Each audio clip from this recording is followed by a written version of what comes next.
Hello, everyone, and welcome back to week two. Technically week two of I guess what I'm calling, Connor Cottonmeyer show. It feels cool to say that. That being said, I have some insane zits going on today. If I was on TV, good lord, I don't think they'd let me through without the makeup unit. Uh, anyway, rounding out some of the NFL, if not all of the NFL games here after week one.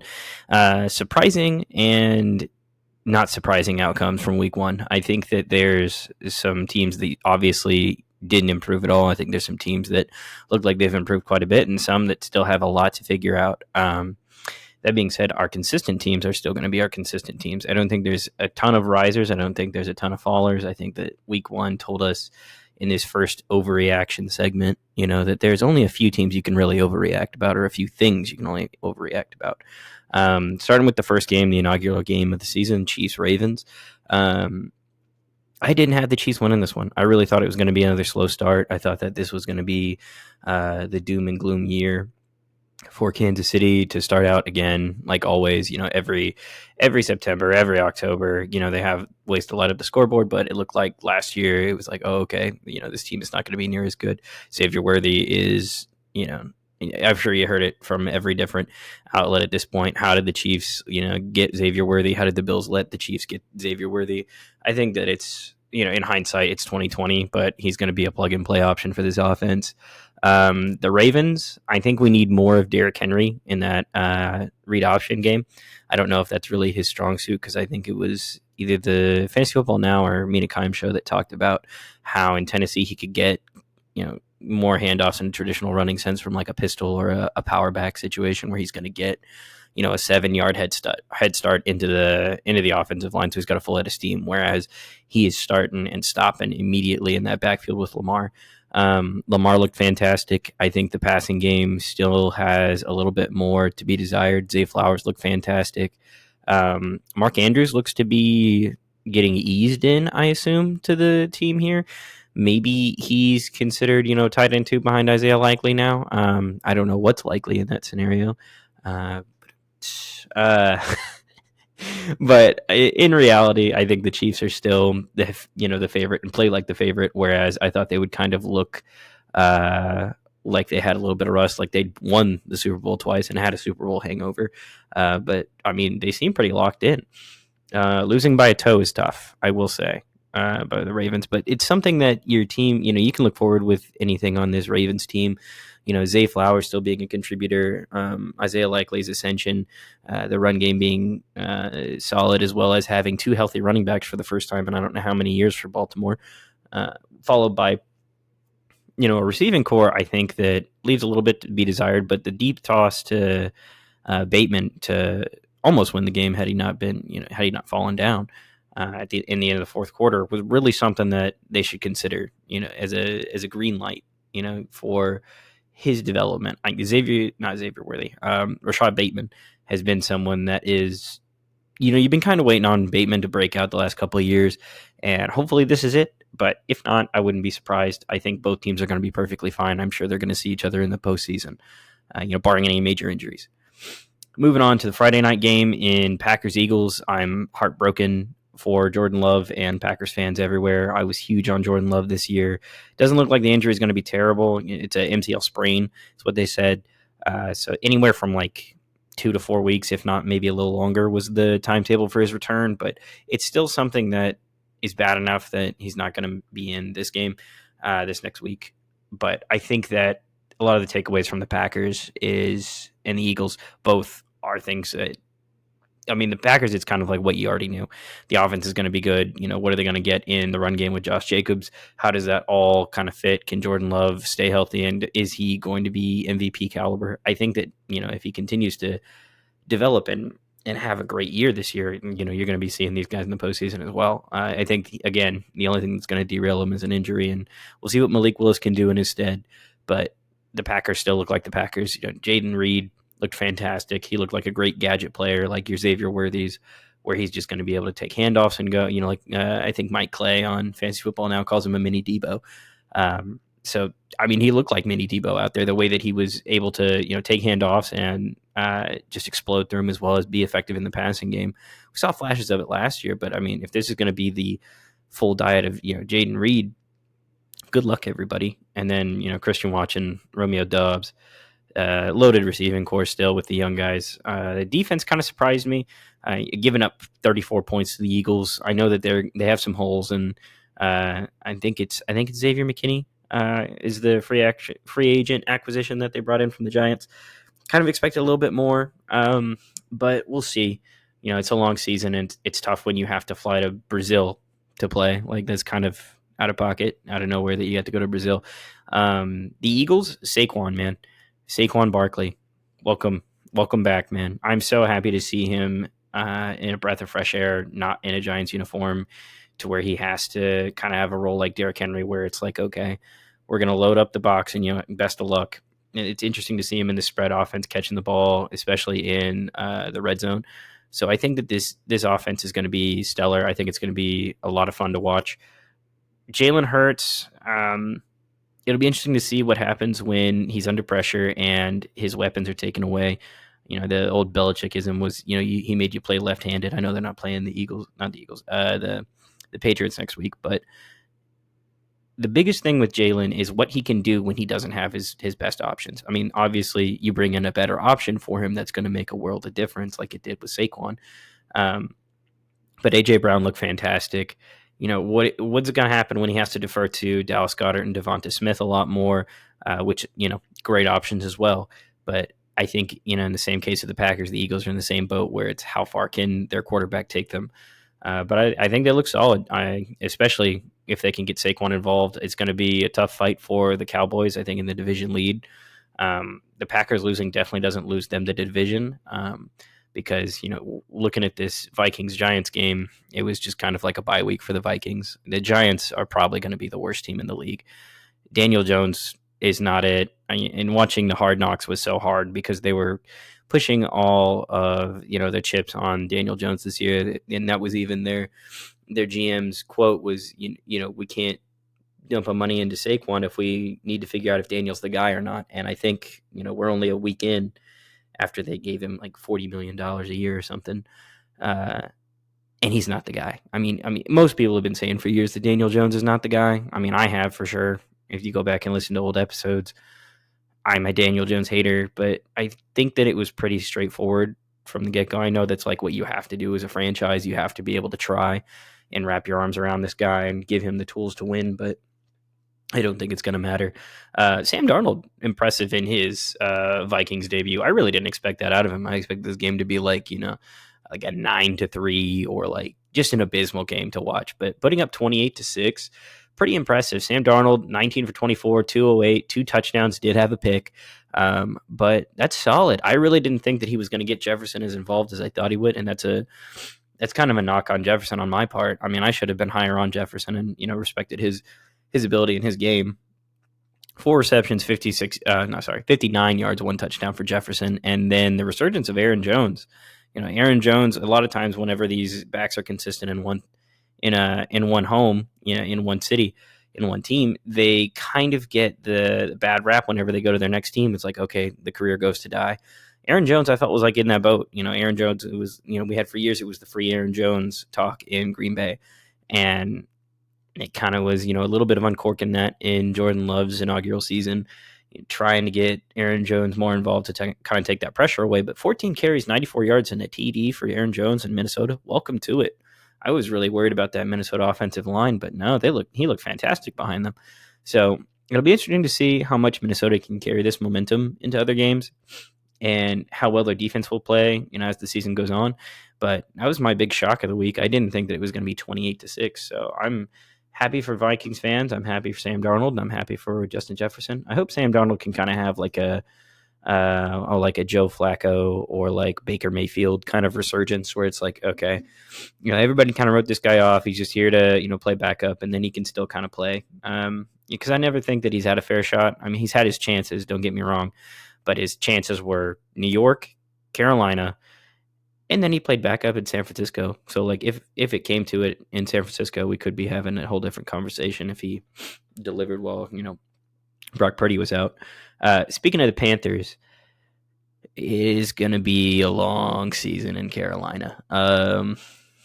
Between the Giants and Carolina, I don't know who's worse, and it's close because the Panthers at least had 10 points and the Giants had 6, but there are so clearly so many holes on this team, and to lose the season opener in the division to your rival, the Saints, and they put up 47 on you. If the Saints are putting 47 up on you, I don't know what other teams are going to do. I was listening to, I think maybe The Herd this morning, and they talked about how this team could be historically bad. Like this defense could be historically bad with how just inept they are. I mean, they trade away Brian Burns, rightfully so, because you're in a seller's market. You have to rebuild the team. Bryce clearly isn't there. But I wanted to see something out of Bryce Young, like something in the offseason that told me, okay, this guy's been working. He's been doing everything he can. But there's nothing.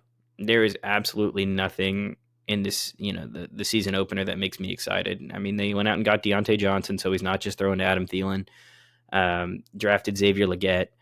But this team is just so lost on offense, and I hate to say it. I hate to be a Bryce doubter because you're the number one pick. I always want to see the number one pick succeed, even if it's guys, like a Bryce Young, like a Sam Bradford, like a Baker Mayfield, where you can kind of tell, okay, they had a great college career, but does that translate to the NFL? You want to see guys like that succeed. At least I do. I'm not a hater on that regard. But when teams reach for quarterbacks, and they don't work out, like a Daniel Jones, or a Mitchell Trubisky, that's where I kind of get into the hater territory. It's like, why are you reaching so hard? But I hate to see like the coin toss for the Panthers where it was C.J. Stroud and it was Bryce Young here, and it's so clearly C.J. Stroud. CJ is clearly the number one option, and he was clearly the best thing that you could have got at number one overall in their draft. But speaking of early takes, the Patriots without Drake May beat the Bengals. That's tough. That is really tough. I had Joe Burrow in fantasy. I think he got me like 9 points, but the Patriots being able to take this win and build their season off that without Drake May, fantastic. Happy for Jacoby Brissett. Happy for Gerard Mayo and that entire Patriots team. And I've been a Patriots hater for years. But I just don't get these Bengals slow starts every single year.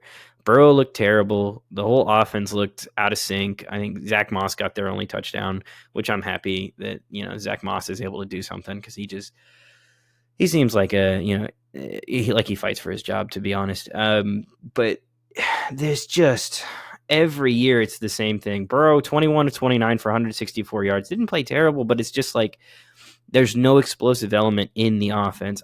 When I say he was terrible, I just expect so much more out of Joe Burrow. Joe Shiesty is the guy that we're going to talk about as someone to supplant Patrick Mahomes as the best quarterback in the league.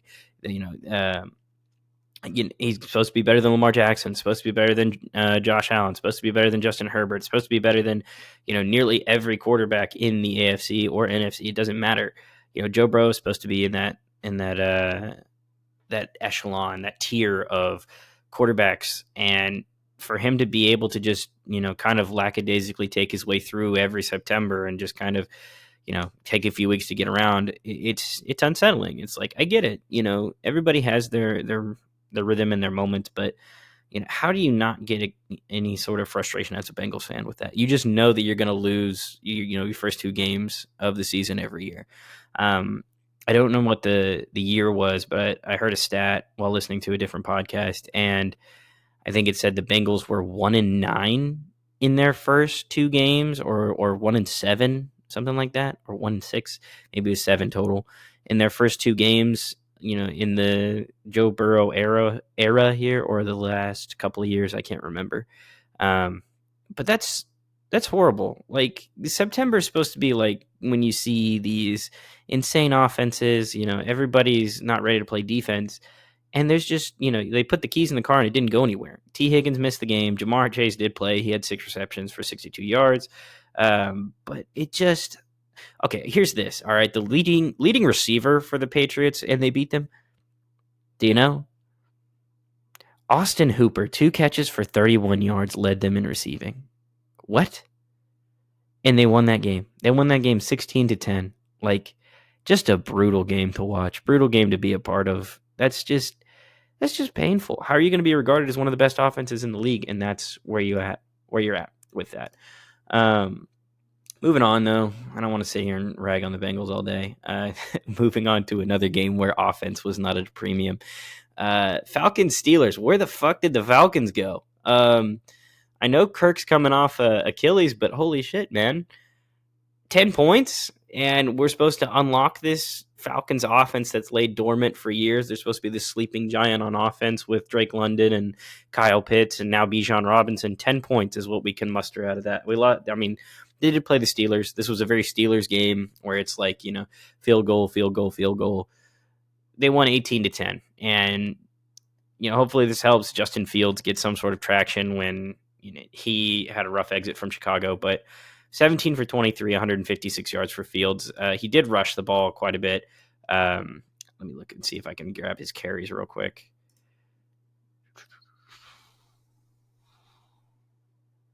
Yep, here we go. 14 carries, too shy of the lead for this week. Lamar had 16, but 14 carries for 57 yards. Najee Harris had a bit of I don't want to say resurgence because he still had 20 carries, but he had 70 yards on those 20 carries. Arthur Smith, former Falcons coach, likes to run the ball. So I could see how that's kind of his MO, put it behind Najee. I think it was Field Yates had a great point where Arthur Smith likes the power backs more, even with like Bijan last year. He still favored Tyler Algiers for some of the year. And I think that this is that's just Arthur Smith. The way he described it was having his fingerprints all over it. That's a great way to put it, I think. Ray McCloud led the Falcons in receiving with 4 for 52. That's tough when you have Drake London and Kyle Pitts, who I feel are both in kind of a prove it year. Like, we've been saying for years you guys are all pros, but there's just not a good quarterback. We need you to show it. Pitts did find the end zone, which makes me happy. George Pickens led the Steelers in receiving, which makes perfect sense. There's no one else for them to throw to. 6'4", 85 for Pickens. Happy to see him kind of get it down. But I need to see this Falcons offense pick it up quite a bit. Scoreless in the second half. The touchdown going to Pitts, and from Kirk. But I don't understand why there was just nothing to happen. I know the Steelers defense is the Steelers defense every year. Don't get me wrong, but it wasn't like they were totally outmatched every play. I don't think Kirk looked healthy. I don't think he looked comfortable at all. I believe he missed most of the preseason, if not all the preseason, just didn't play. But this is something in a team that, if you're going to be a dark horse Super Bowl candidate, you're going to be this resurgent force that everybody's like, okay, it's the Falcons' year. And it's fine if they're not, because, Michael Penix is the future and you're just, using Kirk to train him.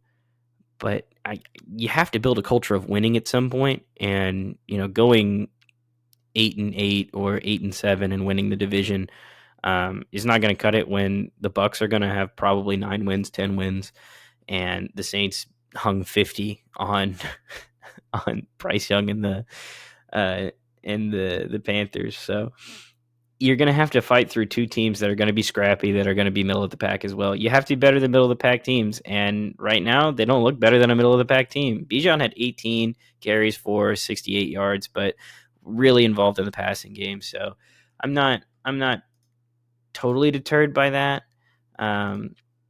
But it just, the focus of having Bijan is going to be massive for them. 5 receptions for 43 yards for Bijan, 3 for 26 for Kyle Pitts and a touchdown. Drake London, only 2 catches for 15 yards. That's rough. Like I said, Ray McCloud leading them with 4 for 52. It's just not going to get it done. It's just not going to get it done. We're going to need a lot more out of that offense in order for them to be considered anything at this point.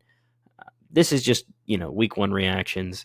I'm sure as the season goes on, they'll figure it out. But it's just so disheartening to see a lot of these teams kind of just start stuck in the mud. 2 teams that didn't, though, Texans and Colts. Texans win 29-27.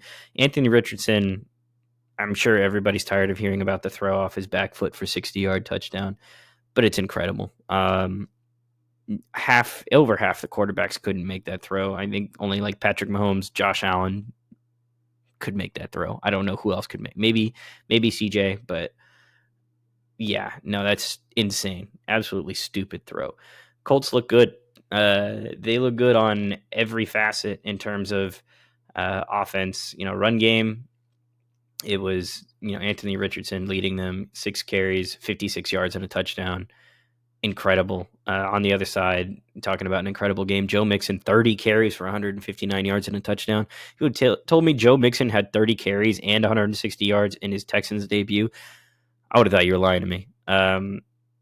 Receiving, like we thought it would be, everywhere. Nico Collins, 6 for 117. All the touchdowns went to, Stephon Diggs. Kind of as expected, that he was just kind of going to be their position guy going forward. He had 6 receptions, 33 yards, 2 touchdowns. Tank Dell had kind of a slow start, 3 for 40.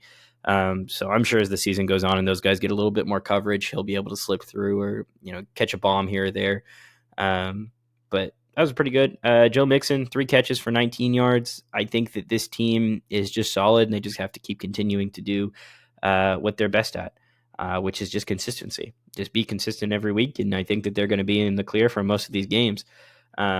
Defense also looks solid. I know they gave up 27, but still solid because the scoring came in the end. Colts had 7 at half, so I mean that was solid. That's to hold an Indianapolis Colts defense offense to 7 points for an entire half.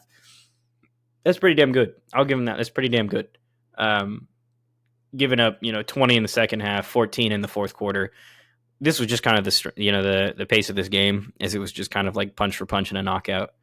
But excuse me, Richardson, solid outing. I know he was 9 for 19, which is not great. That's like 40-some%.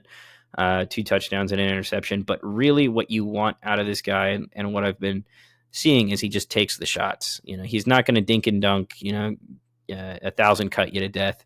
He's throwing haymakers. He's throwing knockout punches. He's Clubber Lang in this point. He's not Apollo Creed taking you down bit by bit with the jabs. He is coming to knock your head off. But I mean, if that's what they want out of him, that's what they want. He looks solid. He looked better than, he's better than Bryce Young. So you can't be too mad at that. Jonathan Taylor, 16 carries, 48 yards. He'll get better. He just will get better. That's just a constant. He had a touchdown anyway, but I don't think that he's going to be held to under 50 yards again for probably the rest of the season. If so, maybe there might be one game of like 30 yards in there. Alec Pierce caught the bomb, 3 receptions for 125 yards and a touchdown. A lot of that came on that bomb from Ashton Dulin, 1 reception, 54 yards and a touchdown. Like I said, just throwing bombs. Michael Pittman, who does most of his damage in that in between, in those kind of like PPR dink and dunks kind of thing. 4 catches, 31 yards. I'm sure as that goes on, that connection is going to be better. But a lot of this is just going to be home run swings going forward. But I'm excited for both these teams. I think it's going to be a great finish in the AFC South division this year. I think it's going to be great, except for Tennessee. But it's going to be fun to watch. This is going to be probably one of the most competitive divisions, barring injuries. But it's going to be cool. I'm sorry if anybody's a major fan of these teams and you're in for our, one heartbreak of the season if it doesn't go your way, and you're going to be stressed out all year. But it's pretty cool. It is pretty cool to see all these teams just flip instantly, minus the Texans. But moving on, we got Bills Cardinals. Josh Allen did everything as usual in September. He's just everywhere. It's kind of reminiscent of the Chiefs team last year, not necessarily defensively, but offensively, where there's just kind of a who's who, and then they have a run game. It was interesting to see that it was just Josh Allen go Superman, and he actually peppered like the passing attack well throughout the entire team. I thought that it was going to be the Dalton Kincaid show, where he just have like 14, like Cooper Kupp, how he had like, I don't know how many catches, like damn near 20 catches or something. and just completely took over the offensive workload. But really wasn't that at all. Josh Allen was kind of dissecting with the way he was playing, making sure he got everybody involved, and then doing what he could to take care of it. I think the Cardinals take I had was spot on, where it's going to be a lot of offense, but the defense is going to lose them a lot of games, because they put up 28 and still lost here, scoring 11 in the fourth quarter. Weirdly enough, 11. But they were up 17-10 at half, give up 14 straight in the third quarter, don't score. That's really tough. And the Bills close it out.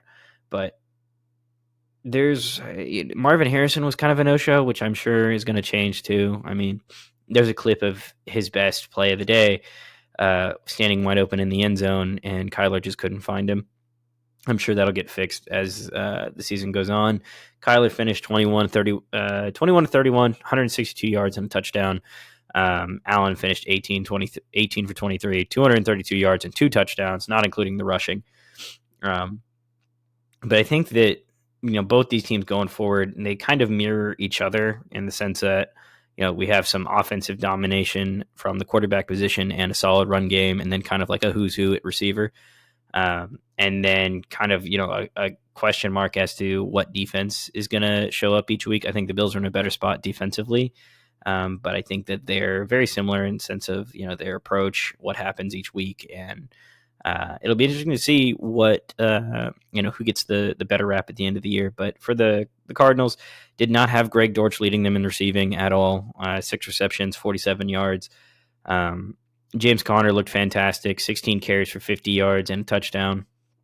Kyler had 5 rushes for 57, so it was kind of a balanced attack on the ground for that. Benson only had 3 carries for 13 yards. But I think that the Cardinals offense is basically in midseason form, where it's Kyler's going to create, James Conner is going to be the steady hand that's just going to run the ball up the middle the whole game.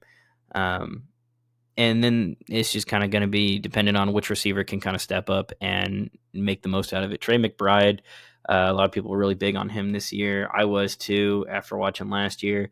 He finished 5 receptions for 30 yards, just kind of like a safety valve for Kyler Murray. I thought he'd be more dynamic in the passing game. And then Michael Wilson catching a 1 yard, one reception for 5 yard touchdown was also pretty good. Marvin Harrison's lone catch for 4 yards was not something you're probably going to see again. And then on the Bills side, just kind of, everybody helped out. Keon Coleman, 4 for 51. Khalil Shakir, 3 for 42 and a touchdown. James Cook, 3 for 32. Matt Collins, 2 for 25. Dawson Knox, 1 for 23. MVS, 1 for 20. Curtis Samuel, 2 for 15. I'm just going down the list here, and it's just like 1, 2 for like a good chunk of yards each time. Kincaid only had 1 catch for 11 yards, which was surprising. Ray Davis, 1 for 14. That was everybody that logged a reception. And just looking at, I would like to see this be the year that Josh Allen wins the MVP, because we've been hearing it for years that he's going to win one. So I think this is probably their best chance to do that, because the team's not going to be good enough to win a Super Bowl, but they're going to be a great regular season. Like, Josh Allen's going to have insane stats this year. James Cook, 19 carries, 71 yards.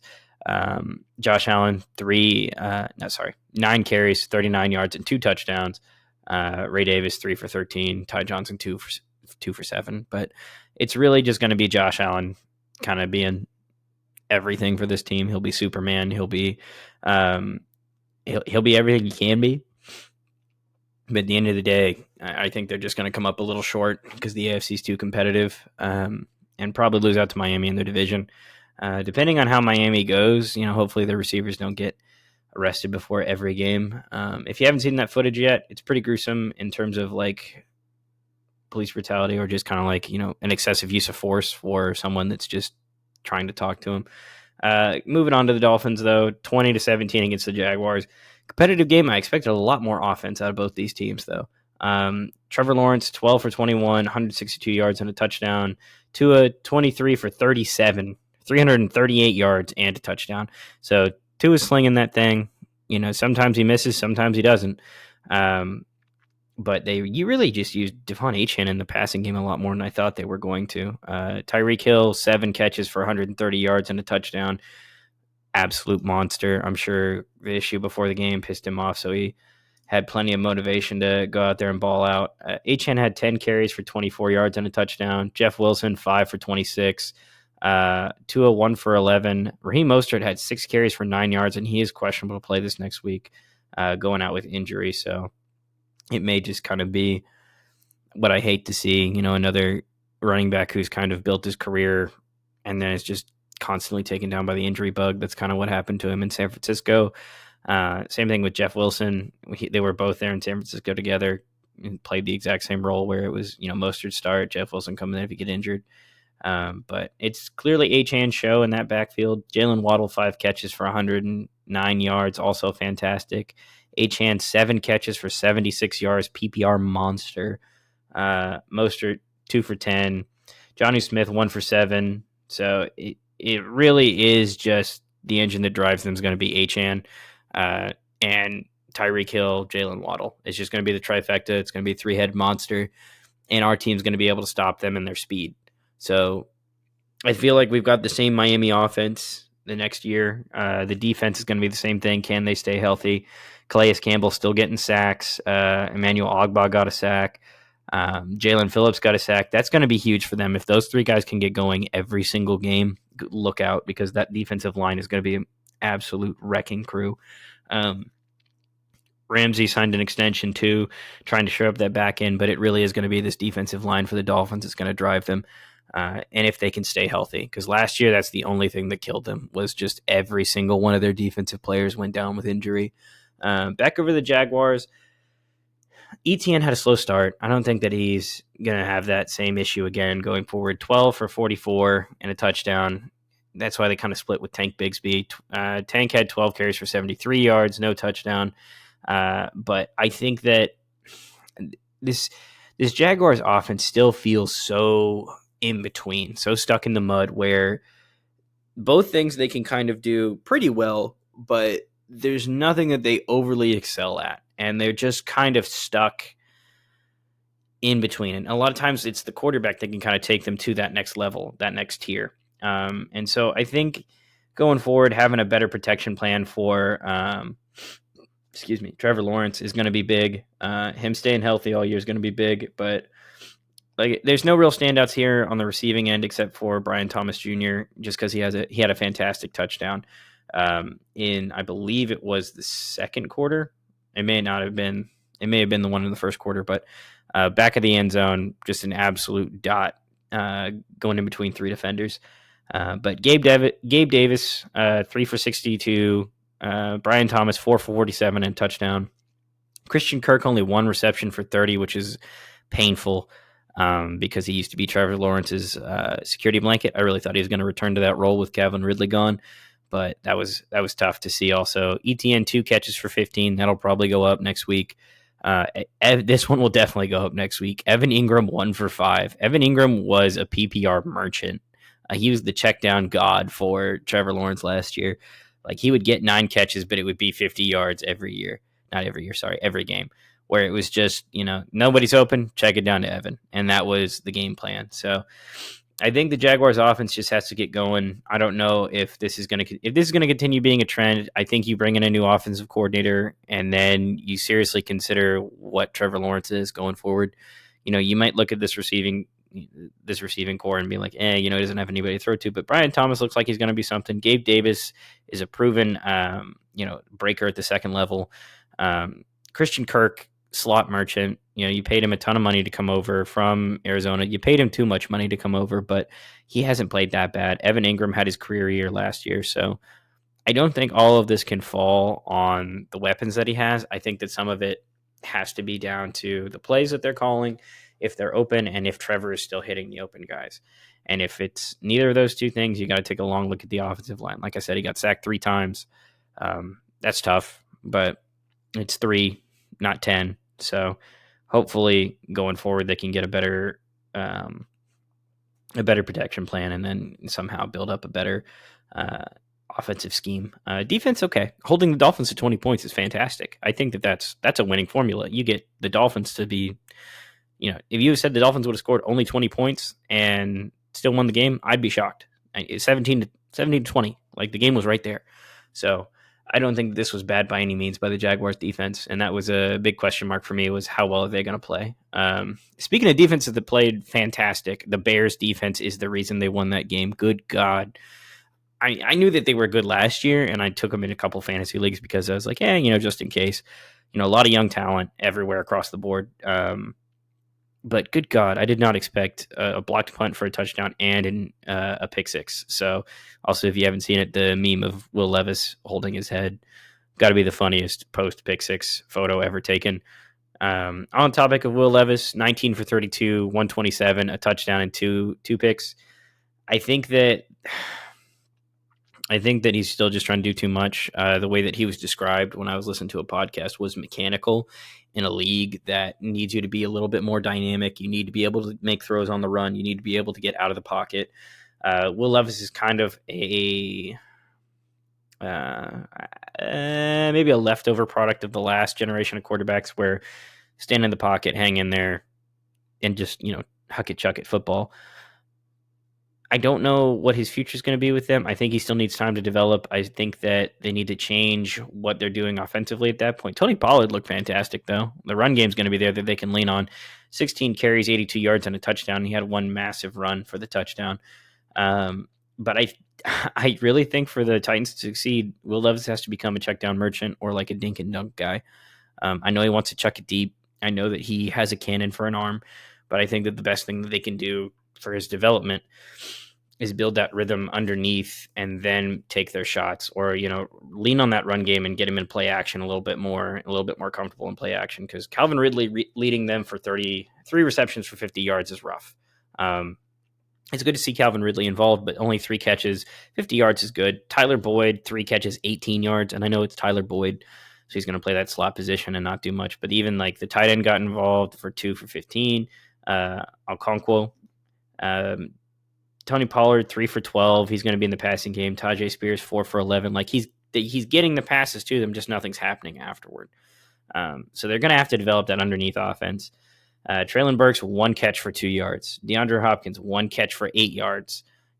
We have to find some way to scheme this into a bigger, more explosive offense, and put players in position for Will to be able to have, I guess, a good lane to throw to, but also like having good options rather than just, everybody's covered. And some of that is the Bears defense. I will give them credit. The Bears defense is that good. I think that they're a fantastic unit. Linebacker, secondary, even defensive line. I feel like everywhere they're just loaded on defense. So it's a tough start. It's a tough slate. Caleb Williams gets his first win, and it's the first win by a rookie quarterback in his first week since, I think, David Carr in 2002. So that's cool to see. I'm happy for him, but I don't think Caleb did anything to win them this game other than not lose it for him. Caleb finished 14 of 29 for only 93 yards. Didn't even break 100 yards passing. For throwing it 30 times, didn't even break 100 yards. That's concerning. Not like overly concerning, but it's concerning. No rushing attack whatsoever. DeAndre Swift, 10 rushes for 30 yards. You can do the math there. That's not great. I think that I spoke in the last podcast about how DeAndre Swift is just kind of lost. I don't know what it's going to take for him to, or if he can return to that Detroit DeAndre Swift, but he's just non-existent at this point. Excuse me, I'm getting bored talking about him. I started yawning. Caleb had 5 rushes for 15 yards. DJ Moore, 1 for 14. So it's just, they've got to figure out the run game. And I don't care if it's more Khalil Herbert, because he only got 2 carries for 4 yards, so they didn't even give him a fair shot. They really didn't even try to run the ball. Like I said, DeAndre led them in carries with 10. Caleb threw 30 times. So they're really just trying to get Caleb comfortable, get his feet under him, and make sure that they can give him somewhere to succeed. DJ Moore, 5 catches, 36 yards. Keenan Allen, 4 catches, 29 yards. Rome had 1 catch for 11. Velus Jones, 1 for 8. DeAndre Carter, 1 for 6. Cole Kmet, 1 for 4. DeAndre didn't catch anything. And then Gerald Everett had 1 that went backward. but they're just going to keep testing the water with this guy. They're going to have to lean on this defense. They're going to have to um, find a running game to help Caleb develop, because this offense is non-existent. I wouldn't be surprised if they lose their next game, unless you can kind of get a better scheme, or you can get a better flow of this offense, because that's not going to win you games in the NFL. Doesn't matter. Less than 100 yards passing, and your leading rusher is 30 yards. You're not going to win in today's NFL. Maybe 10 years ago, you might get a couple wins. Those St. Louis Rams teams always get like 4 wins a year because their defense was so good, but their offense was so bad it didn't matter. So special teams ended up winning the game. But yeah, Chicago's got to be better going forward. Moving on into the later games, Broncos Seahawks. Seahawks get the win in what was kind of a sloppy game, 26-20. In my last episode, I said the Broncos are probably going to be picking number 1. It still looks like that. No offense to Bo Nix. He did throw 42 times. He's 26 of 42, 138 yards and 2 picks, as opposed to Geno, 18 of 25, 171, 1-1, 1 touchdown, 1 pick. Bo Nix is going to try to do it all because the team is that bad, but I don't know what Sean Payton's going to be able to do to try and fix this team, because holy hell, they look like hot garbage. Just rough out there. Seattle's still going to be middle of the pack, going to be a scrappy team. I love that they're okay with running the ball. I think that that's a great formula for them for winning. But when they can't run the ball, what's going to happen? How much are you going to be able to rely on Geno? Because Kenneth Walker had 20 carries for 103 yards and a touchdown. And it really came on in the second half, after kind of wearing down the defense. He was able to kind of put together a lot more successful drives and get his 2 touchdowns in the second half. Well, sorry, his 1 touchdown in the second half. But as far as the rest of the offense goes, they're pretty high on running the ball, which is going to be good to control the clock. You're going to keep your offense on the field. You're going to keep their defense on the field and wear them down. Tyler Lockett led him in receiving, 6 for 77. DK had 3 catches for 29, which I'm sure will pick up, because him and JSN having that little is going to be a problem going forward. But DK is going to be your number 1 option, so he's going to take away your safety. He's going to have the safety help the entire time. Depending on how they play JSN, he's either going to be in between the linebackers and the safeties and live like there through like the same essence of Tyler Lockett, because that's Lockett's bread and butter, is that second level, and then whether it be playing the slot down underneath. But this Seattle offense, it's Geno at quarterback. It's not going to be insane fireworks. It's not going to be 40 points a game, even though I think the offensive talent is there. You drop you could probably drop, who was it talking about earlier? Anthony Richardson in this, and it'd be, similar result. He's just going to have a ton of points. You're going to put up 30 points every game. But because of, what Geno is and the limitations of Geno at this point, I think that this is just kind of what you're going to expect out of this team. Run the ball. There's going to be games where the run game's taken away, and DK is going to have like 8 for 80 yards. JSN's going to have like 4 for 60, and Lockett's going to have 3 for, 3 for like 50 and a touchdown or something like that. And they're going to win, 24-20. They won 26-20 here, which is saying something against a terrible Broncos team. But I think as the season goes on, it's the same thing. You just got to find your momentum. You got to find your rhythm. The run game's their answer. As far as the Broncos go, I don't know what to do other than just, be ready for next season. The fact that Javonte Williams lost out the backfield to Jaleel McLaughlin, was shocking, in the sense that they were just already, all right, Javonte's not getting anything done. Give Jaleel some carries. And he was 10 for 27. Javonte was 8 for 23. It didn't matter what they were doing behind that offensive line. No, they were going nowhere. Offensively, there's just nowhere for them to go. Bo Nix led them in rushing with 35 yards, and he did it 5 times and ran for a touchdown. It was a scramble, too. He had a spin right on the goal line to make sure he got in. But Josh Reynolds led them in receiving, 5 for 45. It's just kind of like, what has happened to this? I mean, they were already bad, but where do you go from this? It's got nowhere to go but up. But how do you get up? Cortland Sutton, 4 for 38. it's just, these are your playmakers. These are your go-to guys. These are your game breakers, and they're just nowhere. There's nothing you can do. So, like I said, I think Denver probably has its sights on, next season already. And I know it's just started, but, he was only sacked 2 times yesterday. Looks like Mafe got him once, and then Derek Hall got him once. But he just 26 for 42 and 2 picks, man. That is rough. That is rough to come back from. Hopefully, as the season goes along, he can figure it out, but that's tough. Another tough one, Chargers, Raiders, the Harbaugh offense, new look Harbaugh offense, run the ball every down. Is going to kill Justin Herbert's fantasy projections, but he's probably going to save him career-wise from dying. J.K. Dobbins, I'm so happy to see him resurgent and healthy. 10 carries, 135 yards, and a touchdown. That's the J.K. we thought we were getting when he was going to play with the Ravens. That is exactly who we thought we were getting.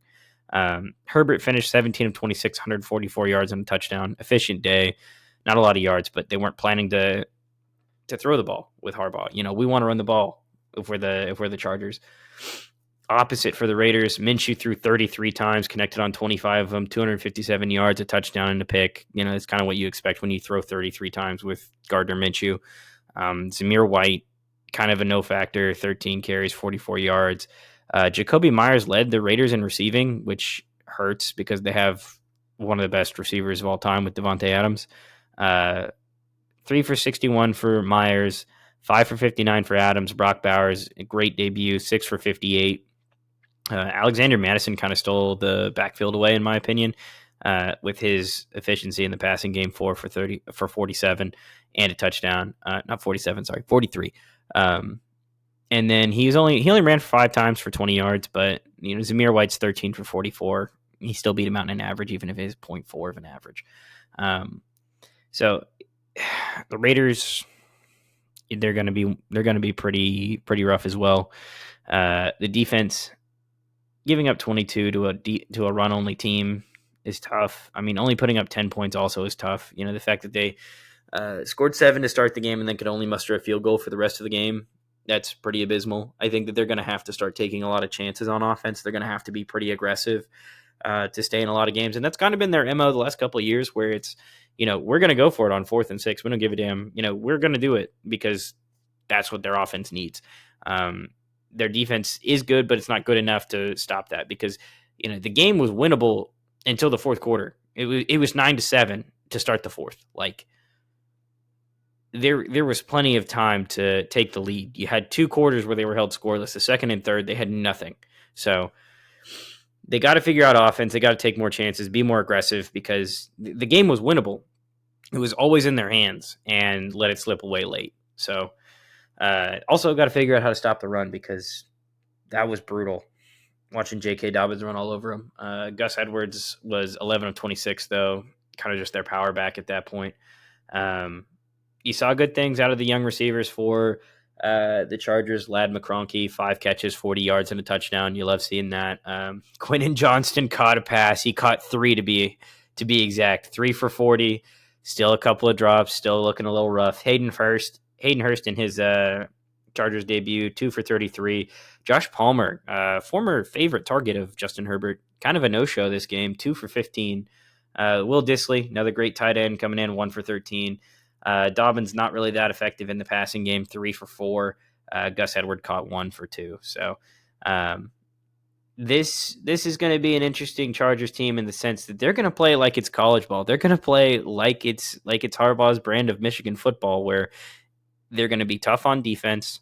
They're going to run the ball, and they're going to end every game with like 22 points. They're going to make you play their game, and it'll be interesting to see once they get down pretty bad in the game. But I think if the offense can keep this level of production with the running game, it's not going to be something they're going to have to deal with a ton, just because they can always lean on that rushing game. But this is how they're going to win games. This is how the Chargers are going to look all year. There's not going to be fireworks unless it's on the ground. It's going to be very much so, like Blake Corum running in Michigan. It's going to be very much ground and pound, Big Ten football. And it's going to be, if you don't love that stuff, it's going to be tough to watch.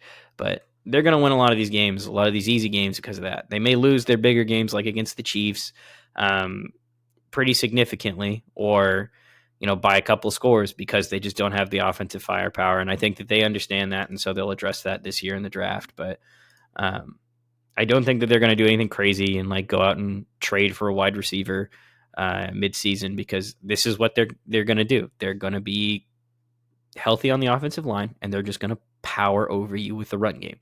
They don't want to do anything else.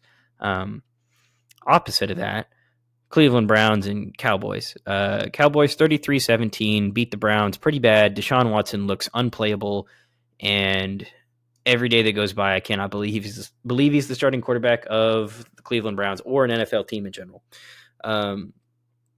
Just looked abysmal. Just everything that we've talked about with Deshaun for the last couple of years, outside of like the court cases, which there's another case now for sexual assault pending with him now that the NFL is looking in as well. But how many chances is this guy going to get before Jameis Winston is in? I mean, realistically, 2 games is what I'd give him. Maybe even he gets benched next game if he plays this bad again. 24 of 45, 169, 1 touchdown, 2 picks. To put that in perspective, Dak Prescott was 19 of 32, 179 yards and a touchdown, and they won 33-17. They didn't need Dak Prescott. The Browns needed Watson, and he was nowhere to be found. That being said, I think the Browns have to get back to their formula of winning the last several years, where it's just like the Chargers, where it's run the ball, control the clock, let the defense handle it. Jerome Ford had 12 carries for 44 yards and a touchdown. Chubb's going to come back at some point. So that's going to be your bread and butter. That's going to be how you win games. Take the ball out of Deshaun Watson's hands if you want to win games. Zeke in his reunion tour in Dallas, 10 carries, 40 yards and a touchdown. Nothing really to comment other than they won 33-17. Like, they just won handedly at every facet of the game. I think they had a kick return for a touchdown, maybe a punt return as well. But Dallas didn't need to do anything on offense to win this game. Like, they were so effective at every level, it didn't matter. Yeah, Turpin had a 60-yard punt return. And then it was just like, okay, easy field goal. Brandon Cooks continues to defy, the laws of age. Same thing with LeBron James. He just keeps performing regardless every year. But this Browns offense looks so damn bad behind Deshaun Watson. David Njoku led him in receiving, 4 catches for 44 yards, and then he went out injured. CeeDee Lamb led the Cowboys, 5 for 61. He's going to go nuclear this season. He just didn't have to this game. He literally just didn't have to. Cooks 4 for 40 and a touchdown. Jake Ferguson 3 for 15. Their leaders were, like I said, they just weren't needed this game. You were so dominant, or at least they were so inept because Deshaun was their quarterback. Like, it was like Will Levis or like Caleb Williams, just a complete non-factor in their game, unless Will's thrown a pick to the defense, which Deshaun did twice. But he ran 5 times for 40 yards, Deshaun did. But he's just so clearly not the player that they thought they were getting from Houston. He's so clearly lost and not the same guy. So it'll be interesting to see how much longer they go. And they can't do anything with his contract because it's fully guaranteed. So you're going to pay your backup $40 million to sit on the bench. I mean, they might have to try and win games, but no one's going to want that contract. It's like the Carson Wentz contract from a few years ago. You couldn't do anything to sell the guy. There was nothing you could throw in, nothing that would matter for other teams, because they just didn't want that contract on their book. So it's going to be the same thing with him. Jerry Jeudy caught the touchdown from Watson. He was 3 for 25 and a catch, which is good to see Jeudy have some sort of way to contribute and perform. Amari Cooper, their star receiver, 2 for 16, kind of lost this game. A lot of tight end throws. Jordan Akins and David Njoku. It's just going to be a lot of check down merchants. Jerome Ford had 6 catches for 25 yards. Like, Watson just very clearly is just not comfortable. The defense, they're going to have to carry this team. We had 3 sacks. 3 sacks of the game. Myles Garrett got his, and Darius Smith got his, and then we had one by Dalvin Tomlinson. So, I mean, their defensive line is always going to be on point.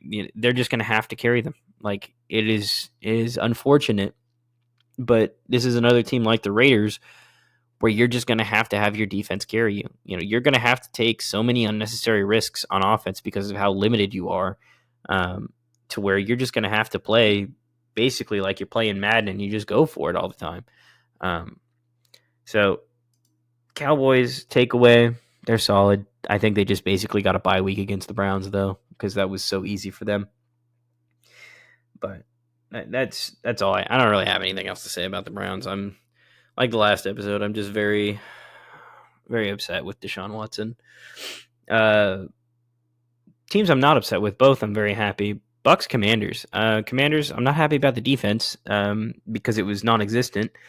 Bucks put up 37 on them, put up damn near a 40 burger. Baker had 4 touchdowns. That's cool to see.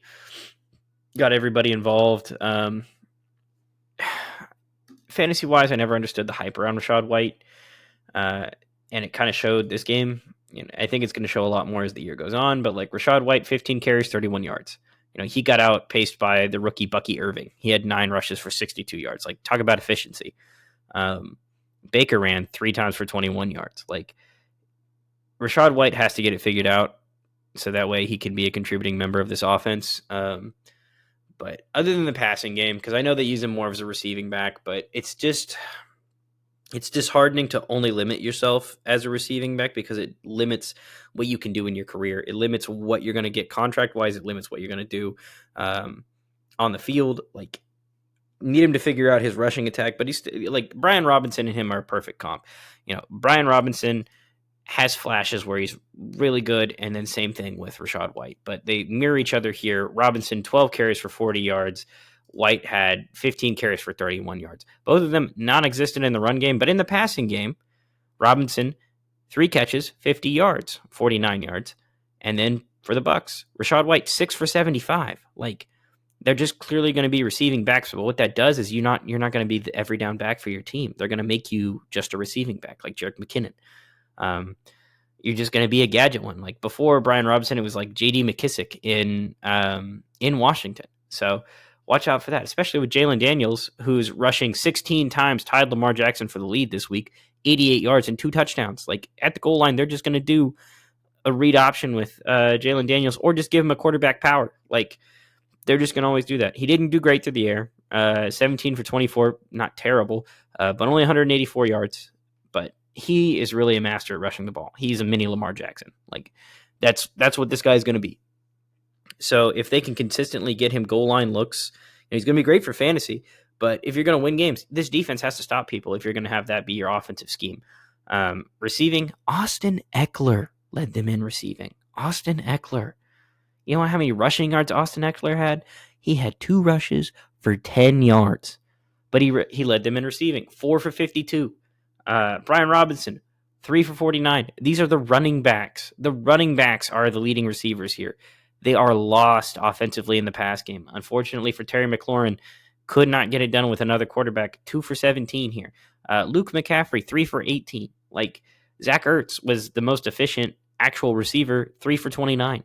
So they have to figure out some kind of passing attack at some point. But until that, they're going to run the ball a lot, and they get in the goal line or they get to the red zone. They're going to run the ball there, but they're going to do it with their quarterback. Everything's going to go through Jaden Daniels, and they're going to make him Superman like they tried to do with Josh Allen, but they got to figure out his passing attack first.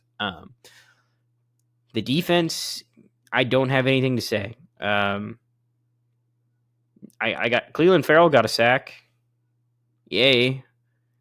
But you gave up 37 to Tampa Bay, so you're going to give up 37 to every team? Like, is your defense going to be that bad? Are you going to be Panthers bad? And this has been a problem in Washington for years, where they have like a decent defensive front or linebacking core, but the back end just can't stop anybody, or they just get constantly blown out or bowled over. There's nothing they can do. Dante Fowler Jr., 1 tackle. Deron Payne, 1 tackle. You got nothing, man. And the other team is just passing the ball like it's backyard football over you. Baker was 24 of 30. he just chose not to connect on those other passes. Like 6 incompletions for an entire NFL game is insane. He only had 289 yards and 4 touchdowns, but they got it everywhere. Chris Godwin, 8 for 83 and a touchdown. Rachaad White, 6 for 75. Mike Evans, 5 for 61, 2 TDs. Jalen McMillan, completely different player. 1 for 32 and a touchdown. Trey Palmer, 1 for 20. Bucky Irvin, 2 for 14. Like, you caught the ball, you were guaranteed yardage. Cade Otton got 1 for 5. They just couldn't stop a cold. So, yeah, they got to figure out their defense for sure. The Bucs, I mean, just enjoy it. Just enjoy a September blowout win. This is what we expected out of this Bucs team. Is just going to be, the offense is going to be what it's going to be. They're going to have games like this. They're going to have games where Baker's, 12 of 30 for like 180 and 2 touchdowns. Like, he's just not going to put up 500 yards. He's not going to put up 400. He's barely going to put up 300. And they're going to be in games close. That's just what the Bucs are going to be. 9-7, 9-8, whatever. Maybe even 10 wins, 10-7. But this is what they're going to be. How many times are you going to have Washington on the schedule? But Washington's got to figure it out. Offense looks good. Moving into the last 2 games, Rams-Lions, what a banger. Absolute banger of a game. Poor Rams. I know I was really high on them to start the year. The thing happened. They got injured all across the offensive line. They were on to like their last string tackles left and right. Matthew Stafford put on a masterclass even with no offensive line. He was playing in Detroit. He looked like he was playing in Detroit like, I don't know how many years ago, 5-6 years ago, when they had no offensive line. Just an absolute masterclass. No look passes. Like, the dude is doing everything he can. Cooper Kupp was nuclear. He was back to his peak form. They couldn't run the ball because the offense line was so bad, but Stafford was 34 of 49 for 300 yards and a touchdown. He did have a pick. The pick was bad. I just don't think he saw the safety sitting in the end zone when he threw it. It was bad. But Kyren Williams, 18 for 50 and a touchdown. It's an average of less than 3, but the offensive line is just that bad. And Kyren is involved enough in the passing game and, I guess, special teams now that it's not going to matter. So in the end, Kyren just has to stay healthy at that point. But because the offensive line's so bad, is Stafford going to be healthy? Is Kyren going to be healthy? Cooper Kupp went nuclear, 14 catches, 110 yards, and a touchdown after Puka Nacua went down. And there's more injuries for LA. Puka's out, I think, 4 games with the same knee injury that he had to start the season, like a bursa-sac burst. But Tyler Johnson stepped up in his place, 5 for 80, and had an explosive, I think it was like 60-yard catch in the third quarter that really kind of sparked this Rams offense. Because until that point, it was like 3 and out, 3 and out. Colby Parkinson coming over from Seattle looked good too, 4 for 47, really kind of took a hold of that tight end spot that we'd kind of seen interesting picks, the last couple of years, and the way that, I can never remember his name. Tyler Higbee, would just always kind of be out with injury. So hopefully Parkinson can kind of leave some kind of consistency on that. Demarcus Robinson still making plays for different teams. He had 4 catches for 42. Just a veteran, just a savvy veteran. Puka Nacua, 3 for 35 before going out. Kyren, 3 catches for 4 yards. So he's going to be involved in the passing game, but injuries are going to kill this poor Detroit team. Not Detroit. I said Detroit because they looked like Detroit Matthew Stafford Lions, but this Rams team, this LA Rams team, is going to be rough with injuries on that offensive line. The defense really wasn't terrible. I mean, that was kind of their knock coming into the season, holding the Lions to 26, and the Lions didn't look good. The Lions really did not. Like, this is a Baker Mayfield stat line that I would expect that Jared Goff had. 18 for 28. 217 yards, a touchdown, and a pick. That is what I expect out of Baker Mayfield every week. Jared Goff gave me enough last year to where I expect it to be, 2 touchdowns instead of a pick. I expect it to be like 20 for 28. I don't expect. And Goff looked rusty. There were how many connections did he had on Amon-Ra? Amon-Ra had 1 catch for 2 yards. Sorry, that was David Montgomery. Looked at the wrong one. 3 for 13 for Amon-Ra. That's their all-star receiver. That's their all-pro, Pro Bowl receiver. 3 for 13. there are just so many times they looked out of sync and they looked rusty, like a team that didn't play in the preseason. But the good news for them, the two-headed monster at running back is working. David Montgomery, 17 carries, 91 yards and a touchdown, and a lot of that came in OT. He was unstoppable in overtime, just bowling over people, and eventually won them the game because they gave the ball to him on the goal line. But I think every run he had in overtime got them a first down, if not 6 to 8 yards every single time. Gibbs looked effective, 11 for 40 and a touchdown. So, I mean, Gibbs is going to be in and out on that. They also used him in the passing game quite a bit. They had one rush for Jameson Williams, who said he's going to lead the league in receiving. So we'll see. But he had a good start for that.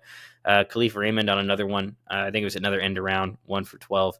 But Williams led him in receiving, 5 for 121 and a touchdown. He looked good. He did a good job. A lot of times he was finding the holes in between the zones and making teams pay for it. And I think that that's just kind of what he has to do. That's what Amon-Ra's bread and butter was last year. So it'll be interesting to see as the season goes on how they kind of tweak it to be more able to get Laporta involved as well as Amon-Ra in the passing game. But, at least now you have a third option, Jameson Williams. It's not just talk. He's real. He's legit, which is scary for other teams. But if they can get the other two going, that's where you can see this Jared Goff, Matthew Stafford flip. You can see this Detroit Lions game getting to 30 points, instead of 26. So I think the rust will come off, and I think they'll be better. Laporta finished 4 for 45. Sorry. Gibbs 4 catches, 34 yards, consistent in the pass game. Like I said, Amon-Ra 3 for 13. That won't happen again. Montgomery 1 for 2. Brock Wright 1 for 2. The defense played solid most of the game. I think the only sack that they were able to get was Aiden Hutchinson. I think Hutchinson also. Oh no, that wasn't him. I was gonna say I thought Hutchinson got a pick, but it appears it was Kirby Joseph. But also, this defensive line was in the backfield every single play because the offensive line was so bad for the Rams. They had, I think, their third string left tackle come in, and then he got hurt, and he was questionable return. So they're on their fourth string, offensive tackle, and you could tell. And, Stafford had no time to throw; it was abysmal. So I think the Lions just have to shake off the rust. I think the Rams just have to get healthy, and it sucks after week 1 you're saying that, but that's exactly what I feel like has to happen for them to be anywhere competitive again. So Cooper Kupp's back. If you took him in fantasy, good job. Hopefully he stays healthy, but it's going to be a rough one for the Rams unless they can stay healthy. And then last night, week 1 final, Jets-Niners, the late scratch for Christian McCaffrey. Doesn't matter because if you can remember last time McCaffrey missed time, it was just plug and play with Elijah Mitchell. And then when Mitchell got hurt, it was plug and play with Trey Sermon. So here we are again. You've got plug and play this time with Jordan Mattison. So 28 carries, 147 yards and a touchdown. It's just the Shanahan system. We were doing this with Tevin Coleman and Devontae Freeman. We were doing this with Raheem Mostert and Jeff Wilson. We were doing this with Carlos Hyde and Matt Breida. Just start naming running backs. Start doing the thing where you start naming players because they probably were a running back in the 49ers offense. Jerick McKinnon at one point was a consistent player for this offense, and then he got hurt. So we'll just see how that goes. I was impressed out of Brock Purdy. 19 for 29, 230 yards. Did a really good job finding holes in defense. Jake Moody, the big talk is everybody lost to Jake Moody in fantasy. I think he had 26 points because they kicked a ton of field goals. But a lot of this also is just going to have to be the rust coming off Brandon Ayuk and him being more consistent, followed by just kind of finding better ways to get Debo involved. I know a lot of times he was in the backfield as a running back trying to help alleviate some of that stress. I don't think he did near enough damage to warrant as many carries as he got, but it's still something that I think is going to be doable for them. They had 8 carries for 23 yards and a touchdown. You can't hack that, but excuse me. Brock Purdy's favorite target on the night, Juwan Jennings. Juwan Jennings has slowly climbed this depth chart, even in the Super Bowl last year. just kind of being a consistent guy for them out of the slot. So it'd be interesting to see how many reps Jawan Jennings gets going forward. Debo, 5 for 54. He really spread it around. George Kittle, 4 for 40. Kyle Juszczyk, 2 for 40, and he probably should have had a touchdown. He fell down like on the 5-yard mark. Ayuk, 2 for 28. He dropped a touchdown in the end zone. He'll be better. Jordan Madison, only 1 for 5, but they didn't even need to involve him in the passing game. Most of his passing game work that would have been to CMC went to Juszczyk. So I think he was fine there. And this defense is this defense. The Niners defense is the Niners defense. They gave up 19 to the Jets, and after they scored their first touchdown, it looked like a whole lot more. But, they held them scoreless in the second quarter and put up 13 points on their end. Speaking of the Jets, the defense is not as good as people said it was going to be. Shocker. Hassan Reddick is still holding out, and I think he's getting fined like $800,000 every game he holds out. He's got to stop holding out. They got to figure out something because they need him desperately. Rodgers finished 13 of 21 for 167 and 1 touchdown, 1 interception. I think they said in a clip the last time Rodgers broke 300 yards passing was 2021. This continued here. It just was kind of like check down merchant most of the time. The offense is very much focused on Breece Hall. Hall had 16 carries for 54 yards and a touchdown. Excuse me. And then even in the receiving game, he had 5 for 39. That being said, Allen Lazard led them in receiving, and I think that's based on the chemistry with him and Rodgers. 6 for 89, 2 touchdowns. His second touchdown was like a massive play. He was wide open over the middle. Garrett Wilson, kind of just looking like a PPR guy. A lot of possession catches, 6 for 60. He just kind of catches the ball short, or if Rodgers needs a go-to on like a third down, that's going to be Garrett Wilson. They've got to find ways to get him into an explosive play because otherwise he's just going to be that third down hunter. And then at that point, other teams are going to catch on. Nothing out of the tight end. Tyler Conklin, 1 for 6. But the biggest takeaway from the Jets is they're old. They're old with Aaron Rodgers. They're not going to be as good as everybody says they're going to be. Everything's going to fall on Breece Hall, and if Breece Hall gets hurt, this team's going to be bad. They have no depth at any position whatsoever. They're top heavy at every position, and it's just going to be maybe a 7-10 win season. Like, I really don't have anything else to say about the Jets other than I told you. I mean, I didn't think that they were going to be anything. I was a big believer last year, but that one felt like the year to get it done. So nothing to say about them. I got to do an adjustment on my power rankings and got to put out picks for next week. But in terms of just a recap of everything, I think that a lot of these teams, there was no real shocking team that stood out to me. And I think that a lot of these teams are just going to be what we've already discussed about them. We know who most of these teams are at this point. We knew some were going to be bad. We didn't think they were going to be that bad. The Vikings, I think it's kind of a fluke with their win. It's nice to see them win, but need the Falcons to be better. I didn't think they were going to come out this bad. That's kind of the biggest shocks we had. The Bears got to figure out their offense, but it's week 1. Football's back. It's good to have it back, and I'll be back tomorrow with another episode covering the games this week and picks there, as well as adjusted power rankings. So thanks, guys. Have a good rest of your day. Thanks for listening, and we'll see you tomorrow.